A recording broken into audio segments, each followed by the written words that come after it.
Ang ganda oh. Guys, comment kayo. Kung anong klaseng prutas yan. Pwede to BK, parang Ayun, oh. kalabasa style oh. May lilit na kalabasa. Kaibang prutas dito sa ilang. Pwede natin biyakin para malaman ang laman. Yan.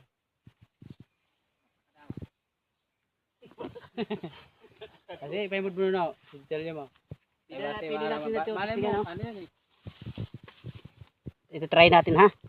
Palang kalabasa style oh, maliliit lang na kalabasa oh. Maghugas ka ng kamay, baka nakakahilo yan. Hindi. Basta mga pangbukid. Ay, matigas. Matigas yung girl.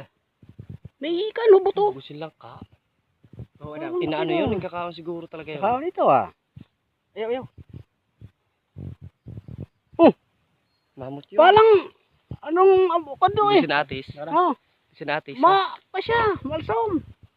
Masay.